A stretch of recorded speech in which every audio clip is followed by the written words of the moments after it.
relevant, reliable, and researched.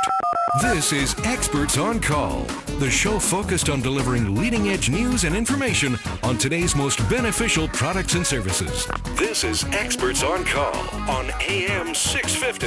And on this particular episode of Experts on Call, we're having some fun talking pets with Phil Moriarty, the owner of the BC Canine Training Center at the foot of number 3 Road, right there by the river in Richmond, and online at bccanine.com.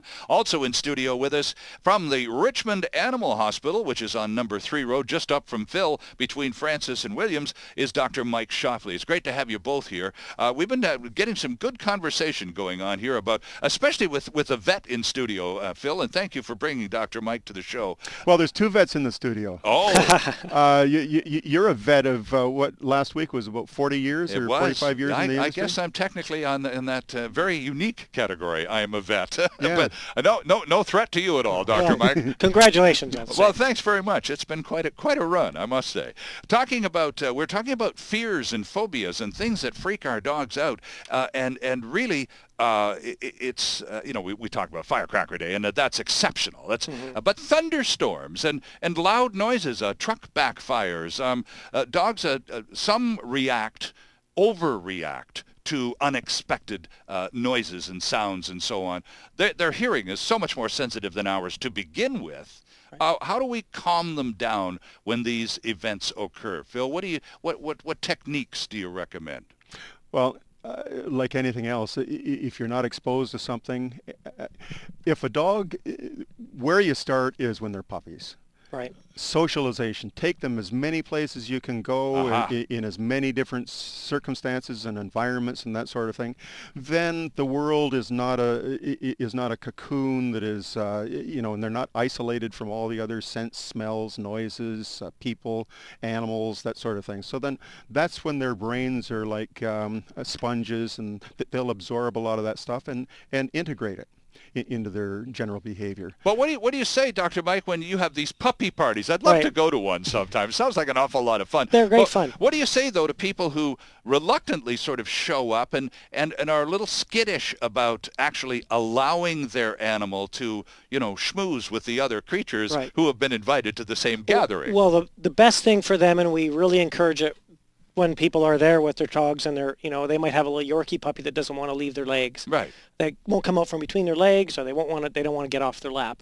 We encourage them, take them off the leash, put them on the ground, walk away, go chat with someone, try to ignore the dog so that it has to find its own way. Right.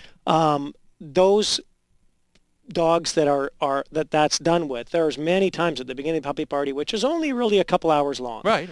At the beginning, they won't leave the side of the owner or between their legs, and by the end, they're chasing the mastiff around, or vice versa, and enjoying it. And that's what we see at daycare too. A lot of people don't want to leave their dogs overnight because they're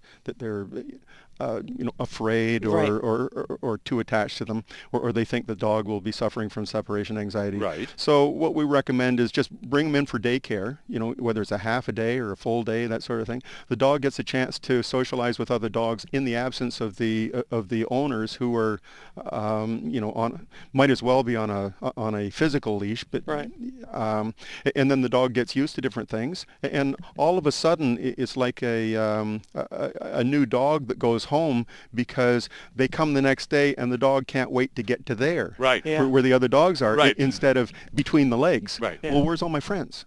They blossom. They just truly grow. They inhibit the dog's growth by not allowing the dog to explore. So both the professional trainer and the veterinarian highly recommend allowing your dog to mix it up with other dogs. Right. More importantly than anything else, and with other people too. Right. And they will set up their own hierarchy situation.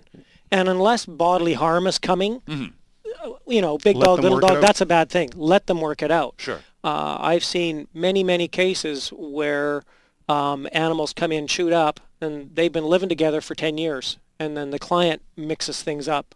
You don't get the ball enough, so let's give you the ball. And the next thing you know, it's attacking the other dog because it feels king of the castle now. They sort it out. Right. Most of the time without negative things happening. It's that pack mentality, isn't it, Phil? Yeah, they find their own level. Yep, and it might be loud and growly and maybe a bit of barking going on and some fur up and down. Yeah. But they're dogs. But they're dogs. That's what they do. That's how they learn from each other. Their body language is communicating. Right. Yeah.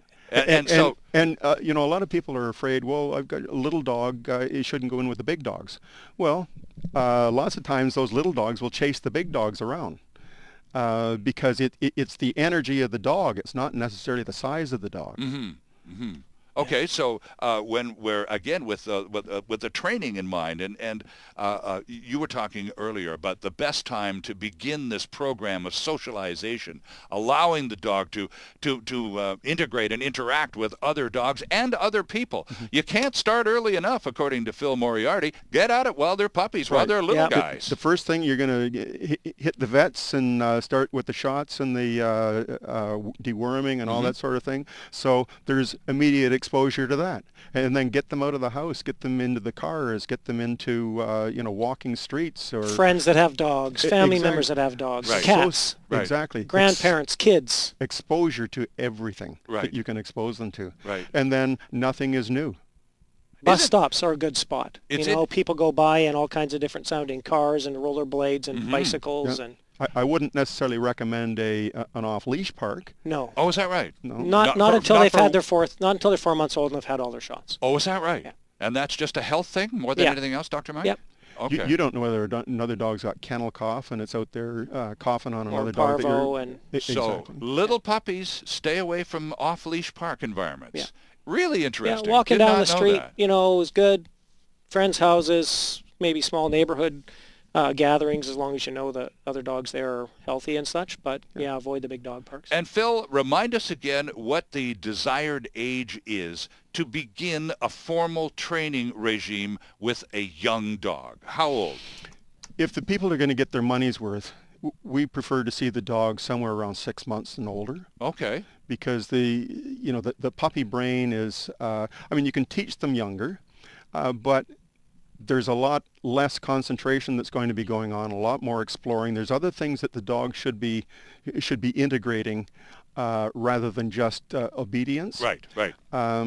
So we recommend at least 6 months before you bring them in. Okay. Yeah. All right. And anything after that is fine. A 10-year-old dog will learn.